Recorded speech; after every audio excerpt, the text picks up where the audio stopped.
জাল সার্টিফিকেটের খবর আমরাই প্রথম আপনাদের দেখিয়েছিলাম। কখনো দেখা যাচ্ছে বহরম ডায়মন্ড হারবার মেডিকেল কলেজে, কখনো দেখা যাচ্ছে এসএসকেএম, আর এবার ঝাড়গ্রামে জাল সার্টিফিকেট নিয়ে পড়ার অভিযোগ। ঝাড়গ্রামে এসএসকেএম এর পর সেখানে অভিযোগ উঠছে জাল কাস্ট সার্টিফিকেট নিয়ে ডাক্তারি পড়ছেন, এবং এইরকম ঘটনা আদৌ ঘটছে কিনা তা এবার স্বাস্থ্য দপ্তর জানতে চাইছে ঝাড়গ্রাম মেডিকেল কলেজের কাছে। কারণ অভিযোগ উঠছে এক পড়ুয়া নকল সার্টিফিকেট, কাস্ট সার্টিফিকেট নিয়ে ডাক্তারি পড়ছেন। সোমরাজ রয়েছে আমার সঙ্গে। সোমরাজ, কি অভিযোগ উঠে আসছে?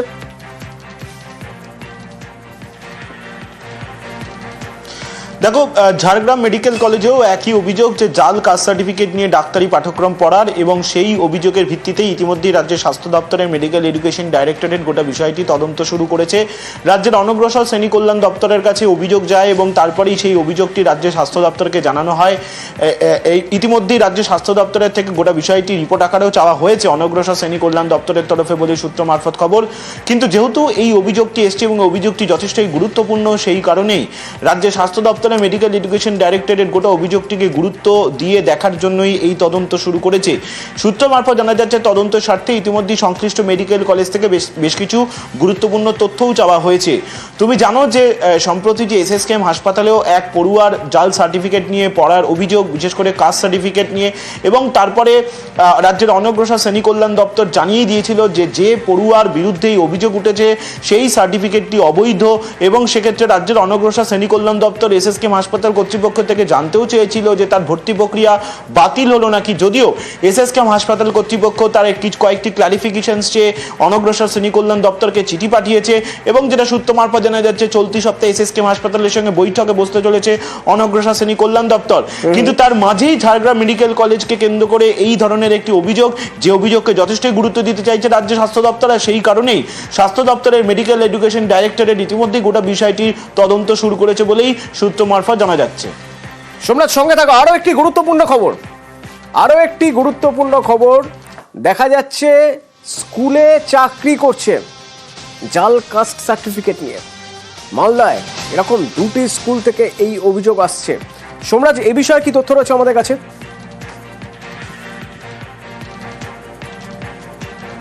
দেখো, গত 2 সপ্তাহ আগে আমি জানিয়েছিলাম যে মালদা জেলায় 2 জন প্রাথমিক শিক্ষক তারা জাল কাস্ট সার্টিফিকেট নিয়ে শিক্ষকতার চাকরি করছেন। রাজ্য পুলিশের অ্যান্টি করাপশন ব্রাঞ্চ গোটা বিষয়টি নিয়ে প্রাথমিক শিক্ষা পর্ষদকে তদন্ত করার জন্য চিঠি দিয়েছিল। কিন্তু 2 সপ্তাহ কেটে যাওয়ার পরও এখনো পর্যন্ত মালদা জেলার থেকে কোনো তদন্ত রিপোর্ট আসেনি রাজ্যের প্রাথমিক শিক্ষা পর্ষদের কাছে। এমনকি রাজ্য পুলিশের অ্যান্টি করাপশন ব্রাঞ্চের কাছেও তদন্ত রিপোর্ট গেছে নাকি তা নিয়েই প্রাথমিক শিক্ষা পর্ষদও জানতে চায়। তার কারণ, যে অভিযোগটি উঠেছে সেই অভিযোগটি যথেষ্ট গুরুতর অভিযোগ। সেই শিক্ষকরা এখনো পর্যন্ত পড়াচ্ছেন স্কুলে যাদের বিরুদ্ধে অভিযোগ উঠে আসছে যে তারা জাল কাস্ট সার্টিফিকেট ব্যবহার করছেন।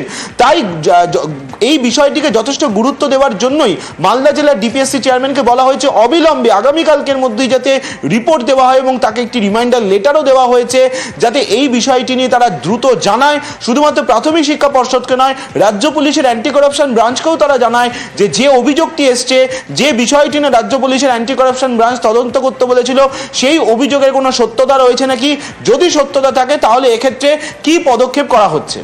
ধন্যবাদ সোমরাজ।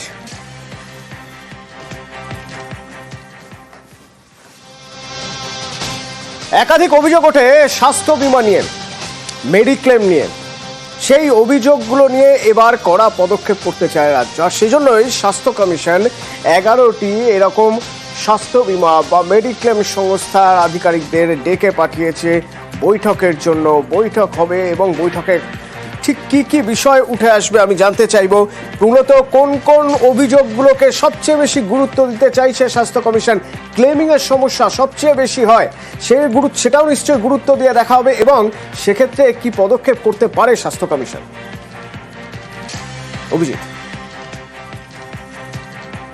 অতনু, এই যে মেডিক্লেম বা স্বাস্থ্য বীমা, এই স্বাস্থ্য বীমা বা মেডিক্লেম নিয়ে নানাবিধ অভিযোগ রোগীর পরিবার, এবং পাশাপাশি আবার উল্টো দিকে যারা মেডিক্লেম সংস্থা তাদেরও একই অভিযোগ।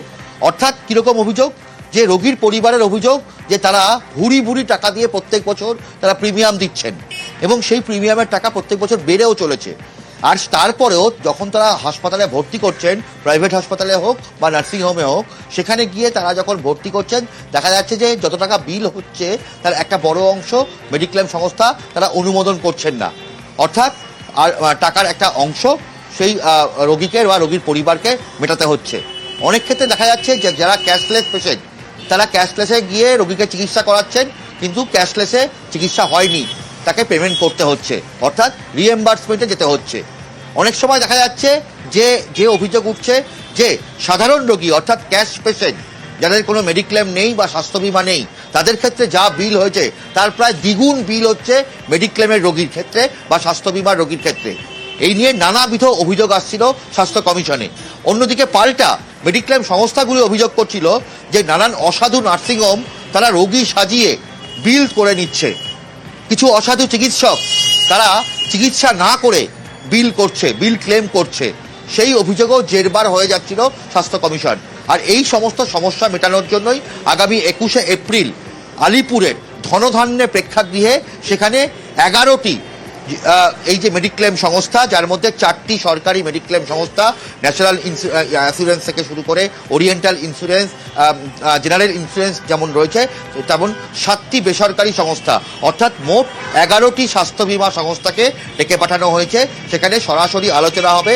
রাজ্যের স্বাস্থ্য কমিশনের চেয়ারম্যান থাকবেন প্রাক্তন বিচারপতি অসীম কুমার বন্দ্যোপাধ্যায় এবং অন্যান্য আধিকারিকরা থাকবেন। সেখানে সরাসরি আলোচনা হবে এবং সেখান থেকে সমাধান সূত্র বার করার চেষ্টা করা হবে, যাতে আগামী দিনে রোগী বা রোগীর পরিবার তারা যেমন অভিযোগ কম করতে পারে, তেমনভাবেই এই মেডিক্লেম সংস্থাগুলো তাদের অভিযোগও যেন কম হয়, অর্থাৎ আখেরে যত সাধারণ রোগীদেরই যেন সুবিধা হয় সেটারই চেষ্টা করা হবে। অতনু, ধন্যবাদ অভিজিৎ।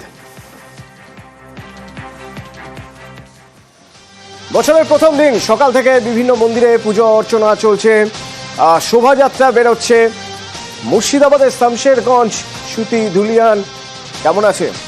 বছরের প্রথম দিন কিভাবে কাটছে? স্বস্তি ফিরেছে? শান্তি ফিরেছে? ভরসা পাচ্ছেন মানুষ? গ্রাউন্ড জিরো থেকে সেই খবর তুলে আনবেন আমার সহকর্মী। বিরতির পর সঙ্গে থাকুন। নমস্কার, আমি সমলতা। নিউজ 18 বাংলার সকল দর্শক শ্রোতাদের জানাই নববর্ষের অনেক অনেক শুভেচ্ছা ও ভালোবাসা, বড়দের প্রণাম। আপনাদের আগামী বছর খুব ভালো কাটুক, আনন্দে থাকুন, সুস্থ থাকুন। এসো হে বৈশাখ এসো এসো। নিউজ 18 বাংলার সকল দর্শকবৃন্দকে শুভ নববর্ষের অনেক শুভেচ্ছা ও ভালোবাসা জানাই। এসো হে বৈশাখ এসো এসো। নিউজ 18 বাংলার সমস্ত দর্শককে জানাই শুভ নববর্ষ। ভালোবাসা নেবেন, প্রণাম নেবেন। আশা করি বছর খুব ভালো কাটবে। 1432কে স্বাগত জানাই। আর আমরা আস্তে আস্তে নিজেদের স্বপ্ন, নিজেদের ভালো থাকার দিকে এগিয়ে যাই। রেসপন্সিবল হব, একে অপরকে ভালো রাখবো, এই কামনা করি। এসো হে বৈশাখ এসো এসো।